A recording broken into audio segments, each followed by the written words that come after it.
Yo, what's up sa inyo mga kabiyahe? Ito nga palang Kabiyahe Nyo TV. Siyempre, nandito pa rin tayo ay nagbabalik sa ating mga daily vloggings.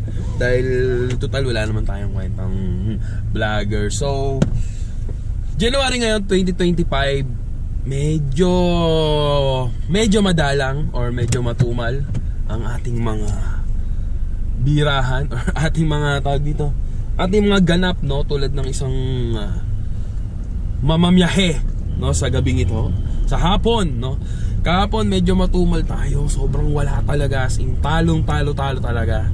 Sobrang as in lamang pa yung gas mo kaysa dun sa binyahe mo. Sobrang tumal and sobrang baba ngayon ng per talaga sa in-drive. So sa mga nag-i-in-drive, kapwa ko in-drive dyan, syempre napaka hina talaga, as in, no. Kaya kung may kapasidad ka talagang magkaroon ng Grab or something na mas maganda, talaga namang i-pursue natin. Dahil ay nako, napakahina talaga ng biyahe natin. Siguro ito na yung pagiging reality, no? Pagiging reality ng ating biyahe dahil January, no? Parang medyo ubos na ang pera ng mga tao. Then hindi din masyadong popular ngayon ng mga TNBS or ang mga bumabiyahe dahil nga active ang mga train, active ang mga jeep, active ang lahat, no? Ultimo mga taxi active talaga ngayon. So dito natin malalaman ang realidad ng bumabiyahe, no? Shoutout sa mga bumabiyahe, syempre. Shoutout sa inyo. Lagi tayong makipagsabayan, makipagsapalaran sa buhay araw-araw, no?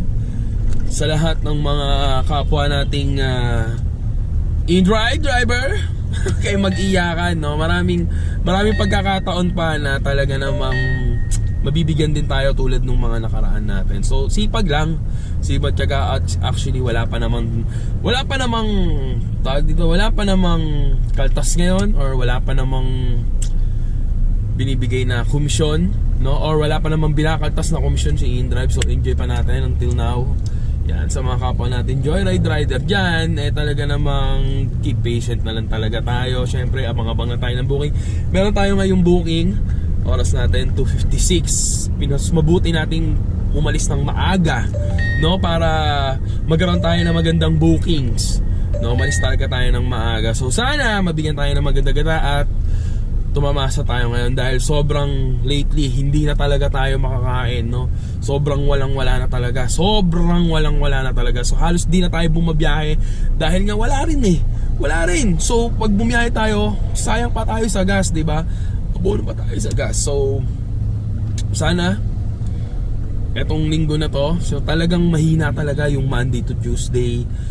Itong Wednesday, try natin, tingnan natin kung meron. So niyabigyan natin ng mga scheme yung ating biyahe ngayon. Syempre, hindi lang balat, syempre may discount din. Dahil nga, yun, ibig sabihin wala. Magtatambay ka talaga at tatambay or manghihinayang ka sa mga bookings na gagawin mo, sa mga pick up na gagawin mo dahil nga sobrang baba niya ngayon. Sin. So yun. Siyempre, balik tayo daily vlogs. Tignan natin kung may makaka-appreciate ng mga vlogs natin. Yan.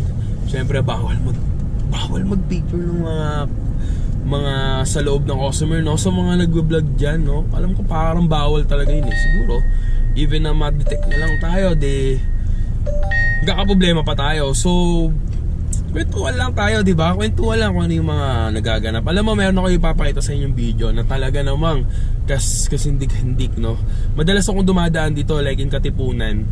So may mga lugar dyan na talagang delegates. Napatunayan ko kagabi, so labas natin yung video, kuha natin yung dashcam. Syempre awareness din dun sa mga taong dumadaan doon, especially mga Grab, mga motor like Move It, Joyride, Angkas, no? Napaka-aware nito. Nako, simple lang scheme, di ba? Aantayin ka lang mawala sa yung ulirat, talaga namang bibiktimahin ka nito. Ito yung mga tipong lumalabas sa mga pader, no? Parang mga inkanto to or mga di natin alam, mga demonyo sa kagubatan to. Basta mapapanood nyo yung ating lalabas din natin dahil para sa awareness ng mga tao. So yun, pick up tayo ng pasahero papuntang Bagong Bayan. So balikan ko kayo ulit.